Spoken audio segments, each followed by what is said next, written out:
Dear student, आज हम लोग नया चैप्टर स्टार्ट कर रहे हैं सिंपल हार्मोनिक मोशन।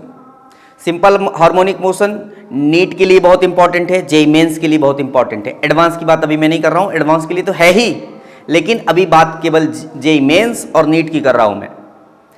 तो इस टॉपिक को समझने के लिए सिलेबस की चर्चा मैं बाद में करूंगा। सिलेबस की चर्चा मैं तब करूंगा जब आपको यह पता हो जाएगा कि एसएचएम है क्या, सिंपल हार्मोनिक मोशन है क्या, किस मोशन को हम सिंपल हार्मोनिक मोशन कह दें, किस कंडीशन के बेसिस पर हम डिसाइड करें कि कोई बॉडी मोशन में है तो एसएचएम कर रही है या नहीं कर रही है। मोशन करती हुई बॉडी को अगर कोई आपसे पूछे कि ये एसएचएम कहें या ना कहें, तो ये हमें पता होना चाहिए कि किस केसेस के बेसिस पर, किस पॉइंट्स के बेसिस पर, किन कॉन्सेप्ट्स के बेसिस पर हम ये कह सकते हैं कि मोशन करती हुई बॉडी एसएचएम है या नहीं। तो एसएचएम को समझने के लिए जिन पॉइंट्स की आवश्यकता होती है, जिन पॉइंट्स की जरूरत है, वो सबसे इंपॉर्टेंट पॉइंट्स हैं पीरियोडिक मोशन और दूसरा है ऑसिलेटरी मोशन। पीरियोडिक मोशन का कॉन्सेप्ट अगर क्लियर है, ऑसिलेटरी मोशन का कॉन्सेप्ट अगर क्लियर है, तो आप एसएचएम को आसानी से समझ सकते हैं। तो सबसे पहले मैं बात करना चाहूंगा कि ये पीरियोडिक मोशन क्या है। ध्यान से समझिए बच्चों। नंबर 1, पीरियोडिक मोशन क्या है। पीरियोडिक मोशन ध्यान से समझना है। कोई भी बॉडी अगर अंडर मोशन है और after definite interval of time अगर उस बॉडी के मोशन के सभी काइनेमेटिक पैरामीटर्स रिपीट हो रहे हैं तो वह बॉडी पीरियोडिक मोशन में है। काइनेमेटिक पैरामीटर्स क्या होते हैं? Position, distance, displacement, speed, velocity, acceleration, average velocity, average acceleration, average speed, ये सभी काइनेमेटिक पैरामीटर हैं। तो अगर कोई बॉडी मोशन में है, मोशन के दौरान निश्चित समय अंतराल के बाद आफ्टर डेफिनिट टाइम इंटरवल अगर काइनेमेटिक पैरामीटर्स रिपीट होने लगे तो वह बॉडी पीरियोडिक मोशन में है। फॉर एग्जांपल, अगर एक घड़ी है, अगर ये घड़ी है और अगर ये घड़ी की अगर ये मिनट हैंड है, अगर ये मिनट हैंड है, तो आप जानते हैं कि अगर इस मिनट हैंड में एक पॉइंट हम कंसीडर कर लें, सपोज ये पॉइंट ए है और इसके लिए एक पॉइंट हम डिसाइड कर लें जिसको मैं ओरिजिन मान लूं, जहां से मैं कैलकुलेशन स्टार्ट करूंगा। मान लीजिए इस पॉइंट, ये है आपका ओरिजिन, और अभी t इज इक्वल टू 0 पर अगर ये ओरिजिन और ए के बीच की डिस्टेंस सपोज 5 सेंटीमीटर है अगर, तो बच्चों 60 मिनट बाद जब ये कांटा फिर से घूम के यहां आएगा, ये मिनट हैंड फिर से घूम के यहां आएगा, तो पॉइंट ए की डिस्टेंस ओरिजिन से 5 सेंटीमीटर ही होगी। तो ये डिस्टेंस एक पैरामीटर हो गया, काइनेमेटिक पैरामीटर, जो हर 60 मिनट के बाद रिपीट होगा। पॉइंट ए की वेलोसिटी हर 60 मिनट में उतनी ही होगी, एक्सीलरेशन उतना ही होगा, वेलोसिटी उतनी ही होगी। तो टाइम इंटरवल अगर निश्चित है तो उस निश्चित इंटरवल ऑफ टाइम के बाद सारे काइनेमेटिक पैरामीटर्स अगर रिपीट हो रहे हैं तो मोशन पीरियोडिक है। Is it clear? इसको एक छोटे एग्जांपल से और समझ सकते हैं हम कि अगर इस प्रकार से कोई हमारे पास सरफेस है और यहां पर अगर मैं एक बॉडी रख देता हूं, एक बॉल रख देता हूं, तो ये बॉल इस डायरेक्शन पर चलना चालू करेगी और ऐसे आते आते यहां तक पहुंचेगी और फिर वापस जाएगी, तो एक साइकिल कंप्लीट हुआ। और इस साइकिल को कंप्लीट करने में कुछ टाइम लगा होगा और वह टाइम मान लीजिए 5 सेकंड लगा, तो 5 सेकंड के बाद ऑब्जेक्ट फिर यहां जब पहुंच जाता है, पॉइंट P अगर ले ले, फिर यहां पर पहुंच जाता है, तो पॉइंट P पर अगर वेलोसिटी 0 थी तो 5 सेकंड बाद फिर से वेलोसिटी 0 हो गई। और अगर कोई पॉइंट अगर आप यहां कंसीडर करते हैं, सपोज यहां कंसीडर करते हैं O डैश, तो t इज इक्वल टू 0 पर O डैश और P के बीच की जो डिस्टेंस थी आफ्टर 5 सेकंड, P डैश और O डैश और P के बीच की डिस्टेंस उतनी है, वेलोसिटी उतनी होगी, एक्सीलरेशन उतना होगा, तो हम कहेंगे कि यह मोशन पीरियोडिक है। एक बच्चा बोलता है सर काइनेमेटिक पैरामीटर तो टाइम भी है सर, तो टाइम भी रिपीट होगा आफ्टर इंटरवल ऑफ टाइम। ये क्या बात है भाई? After definite interval of time बाकी पैरामीटर्स की बात करेंगे हम, टाइम रिपीट नहीं होता माय डियर। टाइम आगे ही बढ़ता जाता है, टाइम का पास्ट नहीं होता, टाइम रिवर्स में नहीं जाता, रिवर्स में नहीं जा सकते ना हम टाइम के साथ, इसलिए उसकी बात नहीं करेंगे। Is it clear? बाकी सभी parameters, distance, displacement, position, acceleration, velocity, सब कुछ रिपीट होना चाहिए after definite interval of time, तो मोशन पीरियोडिक है। Is it clear? इसके बाद दूसरे टाइप का जो मोशन है उसको हम बोलते हैं ऑसिलेटरी मोशन। कौन सा मोशन? Oscillatory motion. तो ऑसिलेटरी मोशन को यहां समझाऊंगा मैं। Is it clear? देखिए ऑसिलेटरी मोशन,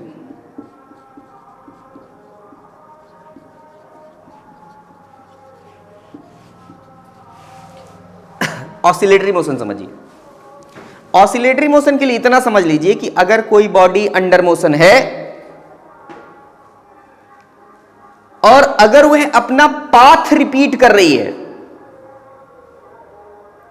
रिपीट कर रही है मींस रिपीट तो ये भी कर रहा था पाथ को, तो ऐसे रिपीट नहीं करना है, जिस पाथ से जाएं उसी पाथ से वापस आए।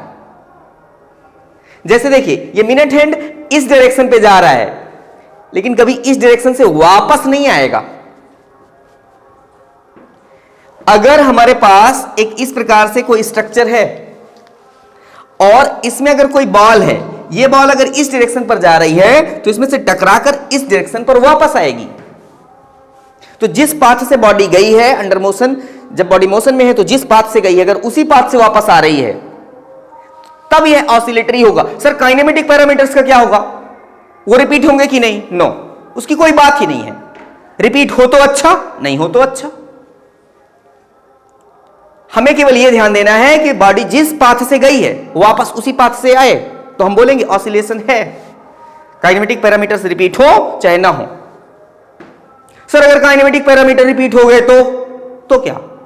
मोशन पीरियोडिक भी हो जाएगा my dear. Is it clear? Oscillatory तो होगा ही, पीरियोडिक भी हो जाएगा। तो अगर अभी हम केवल ऑसिलेटरी मोशन की बात करें तो उसमें केवल क्या ध्यान देना है हमें? किस पर कॉन्सेंट्रेट होना है? हमें ध्यान देना है कि जिस पाथ से बॉडी गई है उसी पाथ से वापस आए, तो हम इसको बोलेंगे कि ऑसिलेटरी मोशन है। Is it clear? अगली बात ध्यान से सुनिए। सर अगर यहां फ्रिक्शन हो तो यहां पर जो हमने बात किया था बच्चों की, बॉडी जब इस डायरेक्शन पर आएगी तो फिर यहां तक पहुंचेगी, फिर ऐसे ये ऑसिलेशन, ये बॉडी ऐसे मूव करती रहेगी। ये तब है जब यहां का फ्रिक्शन कोएफिशिएंट 0 है, एनर्जी का लॉस नहीं होगा। अदरवाइज अगर यहां का एनर्जी लॉस होगा माय डियर तो बॉडी यहां तक पहुंचेगी ही नहीं। एनर्जी कंजर्वेशन लगाएंगे तब भी बॉडी नहीं पहुंचेगी। क्यों? क्योंकि एनर्जी लॉस हो गई है, तो क्या आप उसको कैलकुलेट नहीं करोगे? उसको तो माइनस करोगे ना। तो ये तभी होगा अगर आप फ्रिक्शन पढ़ चुके हैं, तो ये भली बात जानते हैं मैं क्या कहना चाह रहा हूं। तो यहां का म्यू 0 है तभी ये सेटिस्फाई होगा। अच्छा यहां पर अगर म्यू 0 नहीं है सर तो क्या? बॉडी यहां जा रही है, इससे टकरा के वापस लौटेगी तो फ्रिक्शन के कारण उसकी वेलोसिटी घटेगी। तो क्या होगा? काइनेमेटिक पैरामीटर्स रिपीट नहीं होंगे, लेकिन पाथ तो रिपीट हो रहा है, पाथ तो रिवर्स हो रहा है। जिस बॉडी जिस पाथ से गई है उस पाथ से वापस तो आ रही है ना। ये सिचुएशन सफिशिएंट है किसी मोशन को, किसी बॉडी के मोशन को ऑसिलेटरी मोशन कहने के लिए। हाँ अगर यहां पर म्यू 0 हो जाए तो एनर्जी का लॉस होगा नहीं, तब जो ये टू एंड फ्रो मोशन होगा बॉल का वो ऑसिलेटरी तो होगा माय डियर, लेकिन पीरियोडिक भी हो जाएगा। Is it clear? तो ऑसिलेटरी और पीरियोडिक मोशन अगर क्लियर है तो हम इस सिचुएशन पर पहुंच चुके हैं कि हम आपको यह बता सकते हैं कि यह किस बॉडी के मोशन को, अगर कोई बॉडी मोशन में है तो हम कब कहें कि एसएचएम कर रही है या नहीं कर रही है। ध्यान समझिए, इसको मैं वेन डायग्राम से समझाना चाहूंगा। मुझे लग रहा है कि पीरियोडिक मोशन और ऑसिलेटरी मोशन आपको समझ में आ गया है। अगर नहीं आया तो आप भाई कमेंट करिए और बताइए कि इसमें सर हमें इस पॉइंट पर दिक्कत है। नेक्स्ट लेक्चर में उस डाउट को मैं क्लियर करूंगा। देखिए ध्यान से, वेन डायग्राम से अगर हम समझें, ये वेन डायग्राम से ध्यान से देखें, अगर वेन डायग्राम तो आप समझते ही होंगे बच्चों। अगर मैं इसकी बात करूं और मैं बोलूं, अगर मैं बोलूं कि ये जो है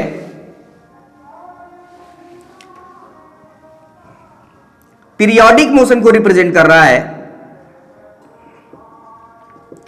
पीरियोडिक मोशन को रिप्रेजेंट कर रहा है और ये जो है ऑसिलेटरी मोशन को रिप्रेजेंट कर रहा है।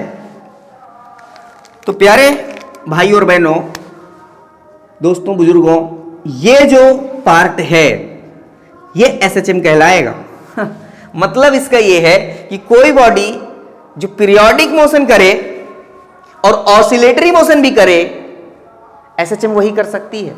सर वो डेफिनेटली एसएचएम करेगी? नहीं, मैं ये नहीं कह रहा हूं। मैं तो ये कह रहा हूं कि अगर बॉडी पीरियोडिक मोशन कर रही है, अगर बॉडी ऑसिलेटरी मोशन कर रही है, तो हो सकता है कि वो एसएचएम कर सके। अब एसएचएम के लिए उसकी एक योग्यता पूरी हो गई है, एक एबिलिटी उसके पास आ गई है, एसेंशियल क्वालिफिकेशन उसके पास एक आ गया है कि एसएचएम करने के लिए योग्य है ये। लेकिन 3 रूल्स और हैं, 3 रूल्स हैं। जैसे मान लीजिए किसी रिक्रूटमेंट में बोल दिया कि 12th पास होना चाहिए, लेकिन आगे एक कंडीशन और अप्लाई कर देता है कि 12th पास तो होना चाहिए, 75% भी होना चाहिए। तो पीरियोडिक मोशन है, ऑसिलेटरी है, एसएचएम हो सकता है, लेकिन 3 रूल और होना इंपॉर्टेंट है my dear, on the basis of which we can decide whether the motion is SHM or not, whether the motion is simple harmonic motion or not. Is it clear? तो ये 3 rule की बात मैं और कर रहा हूं और ये 5 मिनट में 3 रूल आपको समझ में आ जाएंगे। तो कोई भी बॉडी जो मोशन में होगी उसमें हम क्या देखेंगे कि यह ऑसिलेटरी है, पीरियोडिक है, प्लस 3 रूल्स जो और मैं आगे बताने वाला हूं। अगर वो 3 rules plus 2 types of motion, अगर ये 5 चीज अगर किसी बॉडी में आपको दिख जाए तो आप बोल दीजिए कि यह एसएचएम है, यह बॉडी एसएचएम कर रही है, यह मोशन एसएचएम है, सिंपल हार्मोनिक मोशन है। Is it clear? तो ये 3 रूल ध्यान से समझिए। नंबर 1,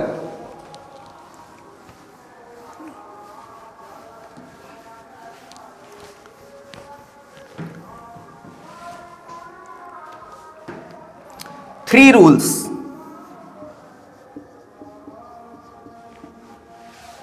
एसएचएम को समझने के लिए 3 रूल्स। बॉडी जब अंडर मोशन है तो पीरियोडिक होना चाहिए, मोशन जो है ऑसिलेटरी होना चाहिए। और 3 रूल्स में पहला रूल यह कहता है, कि पाथ जो है स्ट्रेट लाइन होना चाहिए। पाथ जो है स्ट्रेट लाइन होना चाहिए, स्ट्रेट लाइन। अगर पाथ स्ट्रेट लाइन है तो वह बॉडी जो एक साथ ऑसिलेटरी मोशन भी कर रही थी और पीरियोडिक मोशन भी कर रही थी और उसका पाथ भी स्ट्रेट लाइन है, हां, तो हम कुछ कह सकते हैं कि हां भाई ये एसएचएम कर सकती है। अगर ऑसिलेटरी भी होती, पीरियोडिक भी होती, लेकिन पाथ स्ट्रेट लाइन नहीं होता तो बॉडी एसएचएम नहीं करती। पॉइंट है, स्टेशनरी पॉइंट है। तो जो बॉडी मूव कर रही है, जो बॉडी अंडर मोशन है, उसका acceleration always towards the fixed point होना चाहिए। ये स्टेशनरी पॉइंट है।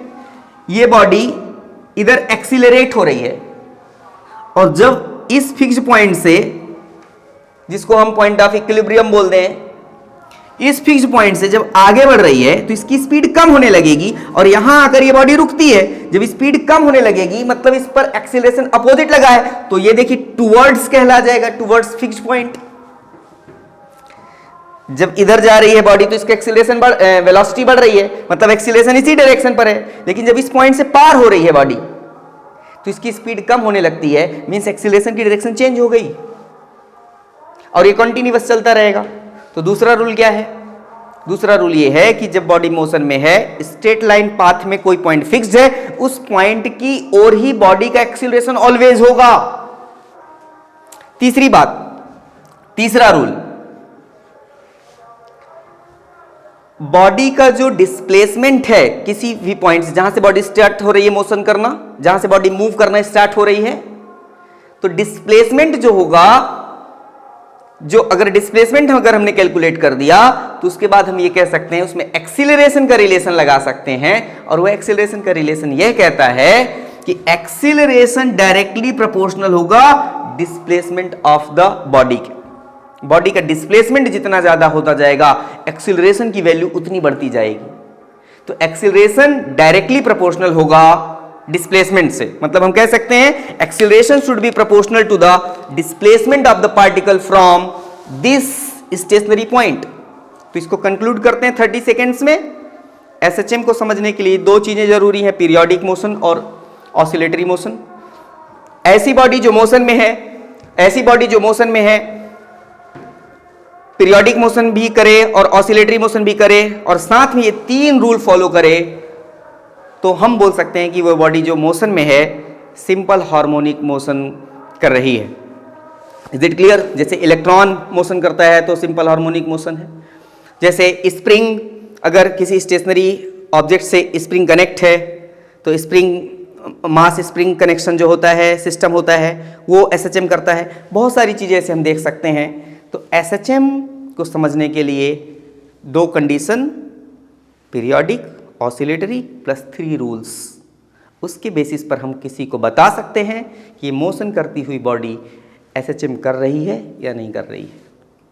मुझे लगता है आप लोगों को समझ में आया होगा। अगर समझ में आया है तो नेक्स्ट लेक्चर में हम लोग आगे की कॉन्सेप्ट क्लियर करेंगे और मैं नेक्स्ट लेक्चर में बताऊंगा कि हमारा लेक्चर फ्लो क्या होगा एसएचएम का। Are you getting? आज के लिए इतना है।